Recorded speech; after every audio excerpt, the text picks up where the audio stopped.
आप देख रहे हैं children's happy home Sitamarhi channel और मैं हूं बिट्टू विश्वास झा। आप सबों का मेरे इस खूबसूरत चैनल में बहुत बहुत स्वागत है, अभिनंदन है। आज ईश्वर की असीम कृपा से मैं पुनः आप लोगों के बीच एक खूबसूरत वीडियो लेकर उपस्थित हुआ हूं, जिसका विषय है वनस्पति वास्तु। बंधुओं, यह देश ऐसा है जहां कण कण में ईश्वर का वास है। ईश्वर हर कण में वास करते हैं और भावना जब उमड़ती है तो एक पत्थर भगवान का रूप धारण कर लेता है। इसीलिए किसी फिल्म में दिखाया गया था कि सत्य है कि पत्थर है, और लोगों की आस्था उमड़ी तो शिव का वास हो गया और जल चढ़ाने के लिए जो मारामारी हुई, यही सुंदर दृश्य उपस्थित हुआ। वेदों में वर्णन है सत्यम शिवम सुंदरम। आइए इस सत्य को समझने का एक प्रयास करते हैं वनस्पति वास्तु के द्वारा। ईश्वर ने जब सृष्टि की रचना की तो उन्होंने सृष्टि को कंट्रोल करने के लिए बहुत सारे डिपार्टमेंट बनाए, बहुत सारे डिपार्टमेंट के बहुत सारे ऑफिसर्स नियुक्त किए, और उन्हीं ऑफिसर्स में भगवान श्री विश्वकर्मा को गृह निर्माण डिपार्टमेंट दिया गया। उन्होंने जो रूल्स बनाए उसे वास्तुशास्त्र कहा गया, और उस रूल्स के खिलाफ जो कोई भी घर बनाता है बहुत सारी परेशानियों का शिकार बना रहता है। आइए हम लोग उस रूल्स को जानने का प्रयास करते हैं, उसको समझने का प्रयास करते हैं, सीखने का की एक नई व्यवस्था खड़ी करते हैं और सुखी जीवन जीने का एक नया अध्याय जोड़ते हैं अपने जीवन में। हम आपको समय समय पर बहुत सारी कहानियाँ, बहुत सारे वास्तुशास्त्र के रूल्स हम आपको बताएंगे। पिछले 15 वर्षों से मैं इस दिशा में सक्रिय था। शहर के नामचीन लोग जिनके यहाँ मैंने वास्तु देखा है, आप शहर में मिल जाएंगे ऐसे लोग जिनका मैंने वास्तु देखा है और उनको बहुत लाभ हुआ। तब जाकर के मुझे ये हिम्मत हुई, मैंने सोचा कि ये अब लाभ का ये क्रम अधिक से अधिक लोगों को पहुंचाऊं। मेरा इस कार्य के पीछे कोई आर्थिक उपार्जन का कोई उद्देश्य नहीं है। मैं चाहता हूं कि हमारी जो आदिम संस्कृति है, हमारी जो सभ्यता है, वह और पल्लवित पुष्पित हो और इस वीडियो के माध्यम से दूर दूर तक लोगों को लाभ पहुंचाए। बहुत सारे ऐसे पेड़ हैं, पौधे हैं जो गृह निर्माण के समय में बहुत शुभ माने गए। हमें मिठाई अच्छी लगती है तो हम दुकान पे चले जाते हैं, किसी को नमकीन अच्छी लगती है तो नमकीन व्यंजन देख करके उनके मुंह से लार टपकने लगता है। ईश्वर को भी कुछ पेड़ पौधे पसंद हैं।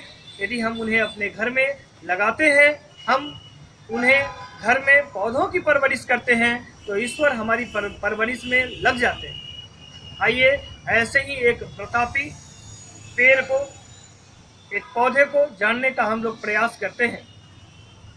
वास्तुशास्त्र के अध्ययन के क्रम में मैंने पाया, वास्तुशास्त्र में मैंने ऐसा लिखा हुआ देखा कि दारिम का पेड़ लगाएं।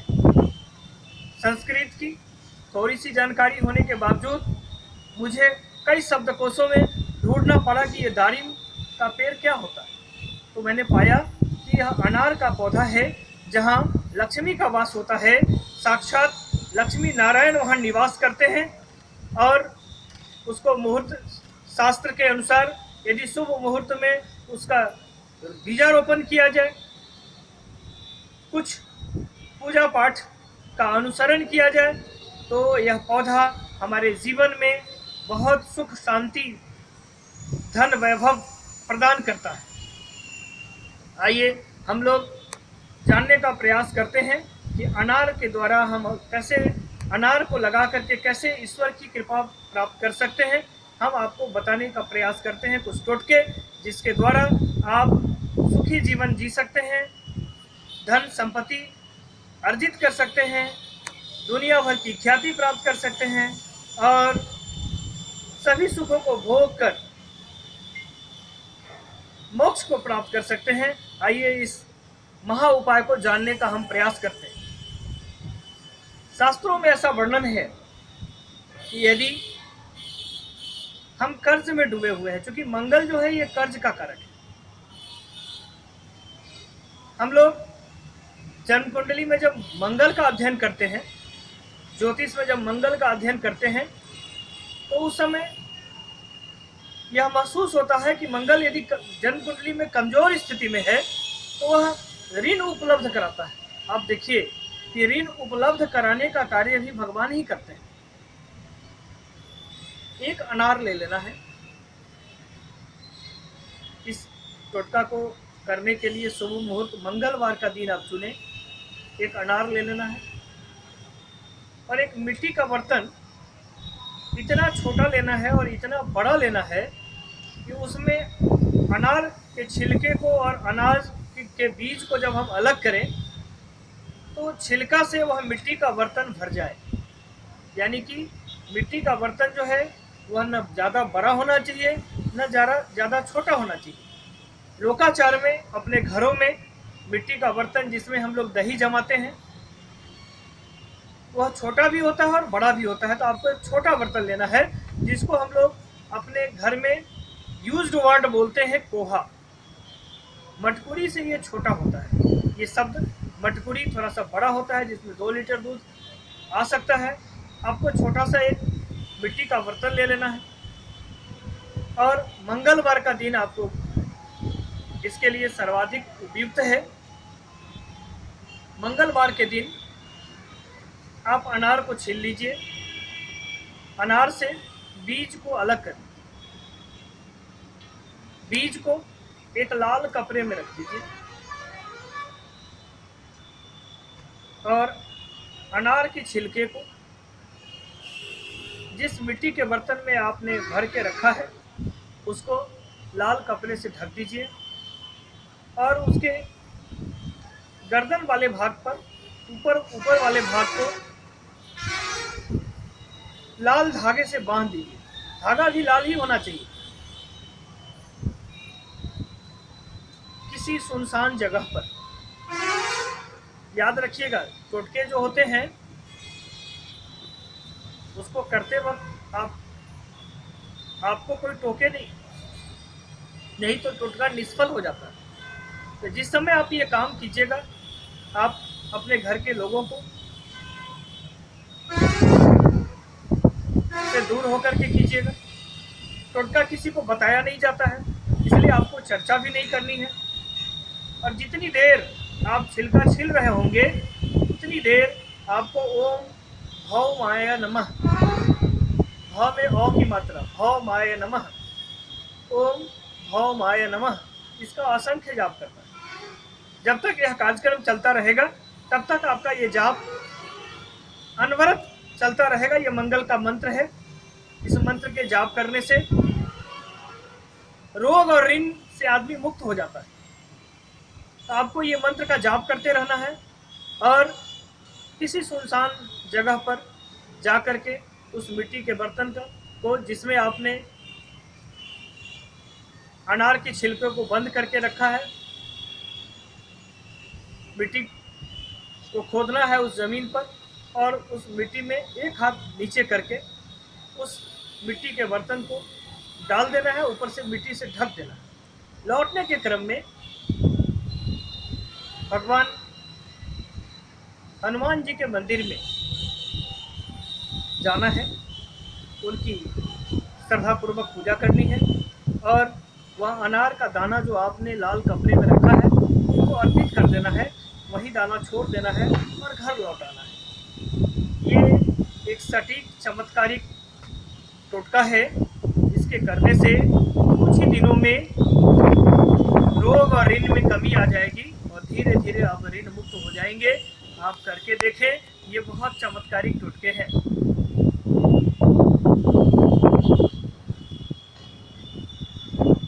कोई ऐसा भूखंड जिसका वास्तु ठीक नहीं हो, जिसका वास्तु गड़बड़ हो और जब उस जमीन पर आप घर बनाने के लिए आतुर हो तो बहुत सारी परेशानियां आ जा रही हो, आपका घर नहीं बन रहा। आइए कुछ चमत्कारिक टोटके बताते हैं, आप कीजिए और जब आपको लाभ हो तो आप निश्चित रूप से इस वीडियो के कमेंट बॉक्स में आप लिखें कि मुझे बहुत लाभ हुआ है। आप जमीन के आग्नेय कोण में। वास्तु के बारे में एक बहुत अच्छी जानकारी हम आपको दे रहे हैं। यदि आप घर बना रहे हो किसी भी पक्ष में, किसी भी नक्षत्र में, किसी भी शुभ मुहूर्त में, तो यदि आप नैऋत्य कोण से आप गृहारंभ करते हैं तो उस घर के पूरा होने में, पूरा निर्माण होने में संदेह है। और यदि किसी भी घर का आग्नेय कोण में यदि आप नींव देते हैं और वहां से यदि गृह संरचना शुरू करते हैं तो निस्संदेह वह घर समय के पहले बने या समय से बन जाए। ये वास्तुशास्त्र। आपको अनार का पौधा आग्नेय कोण में लगा देना है और नित्य दिन, चूंकि उसमें लक्ष्मी का वास होता है, इसलिए नित्य दिन आपको उस अनार के पेड़ की नित्य दिन परवरिश करनी है। सुबह लक्ष्मी नारायण की आरती कर देनी है, शाम को दीपोत्सव कर, दीप जलाकर आपको आरती कर लेनी है। शीघ्र ही वहां घर बनना शुरू हो जाएगा, सारी समस्या आपका समाप्त हो जाएगी। कुछ लोगों को ऐसा लगता होगा ये कैसे उपाय है, ये कैसी बातें हैं कि पेड़ की पूजा करने से धन का आगमन होगा। हमारा सनातन धर्म कहता है कि नदी के आने से सागर के 60,000 पुत्रों का कल्याण हुआ था। माता गंगा के आगमन से सागर के 60,000 पुत्रों का उद्धार हुआ। भगवान राम जब रावण पर चढ़ाई करने जा रहे थे, अटैक करने जा रहे थे, तो उन्होंने समी के वृक्ष की पूजा की थी और उनसे आशीर्वाद मांगा था कि मेरी लड़ाई में जीत हो। और जीत होने के पश्चात फिर उन्होंने समी का पूजन किया था। महाभारत काल का प्रसंग है कि अर्जुन अज्ञातवास के क्रम में समी के वृक्ष का उन्होंने सहारा लिया था और अपने अस्त्र छुपाए थे। आयुर्वेद कहता है कि धन्वंतरी पेड़ पौधों से बातें करते थे। समुद्र मंथन का इतिहास जब हम अध्ययन करेंगे तो समुद्र मंथन के इतिहास में ऐसा वर्णन आया है कि माता लक्ष्मी और सरस्वती के साथ साथ विष अमृत मंथन से प्राप्त हुआ था और मंथन से ही पारिजात का वृक्ष का उदय हुआ था जो स्वर्ग में विराजमान है। पेड़ पौधे में भी जान होते हैं। हमने कई धर्म ग्रंथों का अध्ययन किया और वहाँ पाया कि पेड़ पौधे भी संवेदना व्यक्त करते हैं, सहानुभूति व्यक्त करते हैं और उनका आशीर्वाद भी फलित होता है। अनार के पेड़ के बारे में कई कथाएं प्रचलित हैं।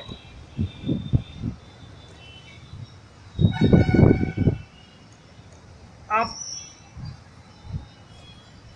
एक छोटा सा टुटका करके देखिए। ऐसे तो अनार का पेड़ लगाने का सबसे अच्छा दिन है गुरुवार के दिन लगाएं। पुष्प नक्षत्र में ये टोटका बड़ा प्रभावशाली है। मैंने जो आग्नेय कोण के बारे में बताया है वो टोटका भी बहुत कारगर है। यदि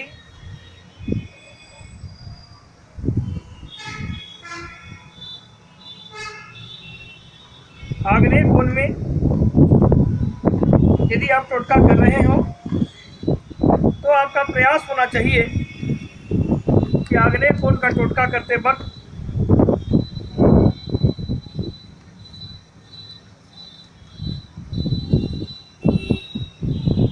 पुष्प नक्षत्र में पेड़ लगाएं।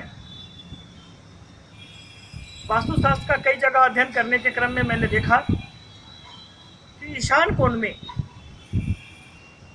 सबसे उपयुक्त जगह माना गया है अनार को लगाने का। हमेशा ईशान कोण में लगाना चाहिए। यदि आपको लक्ष्मी की विशेष कृपा प्राप्त करनी है तो पुष्प नक्षत्र में लक्ष्मी नारायण का आवाहन करके भगवान नारायण पर अनार का वृक्ष अर्पित करके, चढ़ा करके, और उस पेड़ को श्री सूक्त का 7 बार पाठ करके आप ईशान कोण में लगा दीजिए। नियमित आपको सुबह शाम आरती करनी है। आप देखेंगे कि जैसे जैसे पेड़ बड़ा होगा वैसे वैसे आपकी आमदनी में आमूल-चूल परिवर्तन होना शुरू हो जाएगा, और शीघ्र ही आप जिस भूखंड पर ऐसा कर्म कर रहे हैं उस भूखंड पर अट्टालिका खड़ी हो जाएगी। और ऐसा वास्तुशास्त्र कहता है कि कल कारखाने, उद्योग धंधे, धन वैभव, सुख समृद्धि, शांति, सब कुछ कल्प वृक्ष की भांति आपके घर में धनात्मक ऊर्जा का प्रवेश होने लगेगा, और आप जानी मानी हस्ती के रूप में जाने जाएंगे। आप एक चर्चित शख्सियत होंगे। इन्हीं शब्दों के साथ हमारा प्रयास होगा भविष्य में भी कि हम आपको केवल वास्तु पर नहीं, अन्य विषयों पर भी जो दुर्लभ जानकारियां हमारे पास हैं, हम आपको उपलब्ध कराते रहें, हम आपको रूबरू कराते रहें, ताकि हमारी जो आदिम संस्कृति है, हमारी जो सभ्यता है, उस आदिम सभ्यता और संस्कृति के प्रति लोगों की जागरूकता बढ़े और इसका प्रचार प्रसार हो। आपको अच्छा लगा हो मेरी बात, तो आपसे आग्रह है कि मेरे इस छोटे से परिवार का एक सदस्य आप भी बने। आप इस चैनल को लाइक, सब्सक्राइब और शेयर करें। अच्छा नहीं लगा हो तो आप अनलाइक करने के लिए भी स्वतंत्र हैं। आप जब अनलाइक करेंगे तो मेरे अंदर में फिर से एक नई ऊर्जा का संचार होगा। हम फिर से कुछ अच्छा सोचेंगे और फिर अच्छा मैसेज लेकर के हम आपके बीच उपस्थित होने का प्रयास करेंगे। हमारा अगला वीडियो आपके बीच जब हम घर का निर्माण कर रहे हों तो घर के किस भाग में शौचालय होना चाहिए, इस पर हमारा अगला वीडियो 1-2 दिन में आएगा। तब तक के लिए हम आपसे विदा चाहते हैं। आपका दिन शुभ हो।